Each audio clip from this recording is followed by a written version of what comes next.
OK, well, look, two other developments this morning. One of them quite astonishing. Wayne Swan now has a Twitter account. He opened it up with the news that the tax summit will be on early October. I think October 4 and 5. Pushed out to the second half of the year. Yeah, that's right. Same month as Chogham.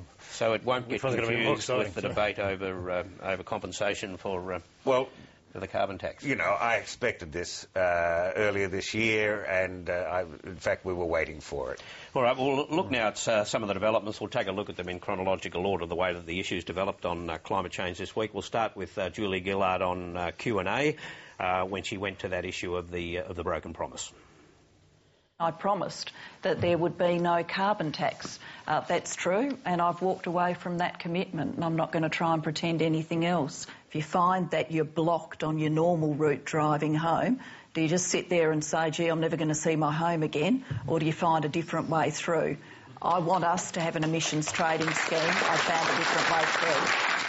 So she did this because she hit a roadblock and had no other choice. But it took her over a month to decide that she was sitting in a traffic jam, because she did try to weave her way with I always talked about a climate tax during the campaign when she hadn't. Yeah. So I think this is just absolutely more deceit from a woman who really is having trouble confronting the truth. That was the best explanation she's had so far, and it has taken her an awful long time to get it out. Although in fairness to her, she did sort of start running that line in September after the election last year. It started with an interview with us, but then subsequently in others she started saying, I've got to...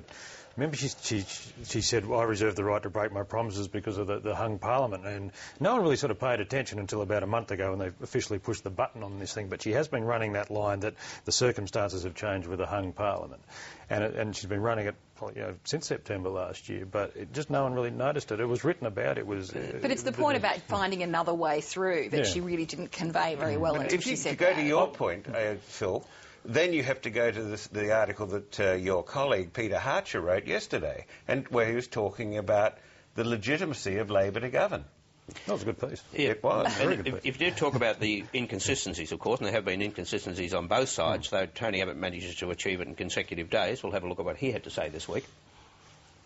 I don't think we can say that the science is settled here. Whether carbon dioxide is quite the environmental villain that some people make it out to be is not yet proven. Climate change is real.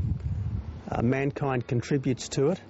It's important to have a strong and effective policy to limit carbon dioxide emissions, and that's what the Coalition has. He has to put the Monday contribution behind him, doesn't he? Oh, never mind real Julia. Which one's real Tony? I mean, this is crazy stuff. One day he's saying the science isn't settled, and the next day he's saying the science is settled. Which one is it? Stick to one line. I mean, Tony's He did precisely what he told his party room not to do a couple of weeks ago. Well, the last time they met, he said about 50-50 in the Coalition believes in man-made climate change, the other half doesn't. And he told his party room, let's not get in an argument about this again. Yeah. Let's keep this on the government and keep it on a great big new tax. And so he was the first one actually to open it up again. So. Piers, your view, the science is not settled, right? Absolutely, Barry. Yeah. I don't think that any reputable scientist has been able to... I mean, when Julia made her speech about extreme weather events, I went right through all of the material yesterday, and there is not a reputable scientist who pins down bushfires, tsunamis, earthquakes, all of cyclones, hurricanes, you name it, as you know, to climate change. During the week, to that proposition, Julie Gillard had this to say. And the scientific consensus is stronger than ever. Given these realities, I ask, who would I rather have on my side? Alan Jones, Piers Ackerman and Andrew Bolt, or the CSIRO, the Australian Academy of Science, the Bureau of Meteorology, NASA, the US National Atmospheric Administration and every reputable climate scientist in the world. As I said before, she has a lot of trouble with the truth, Barry. I think all of those organisations would put themselves in her camp. And I think that if you read very carefully the reports they actually put out, rather than the way they're filtered by by Julia Gillard, you will find that almost all of them have very, very major caveats about linking climate change to anthropogenic. Piers, even if you were right, which I think you are not, wouldn't you rather err on the side of caution? Wouldn't you rather err on the side of caution? No.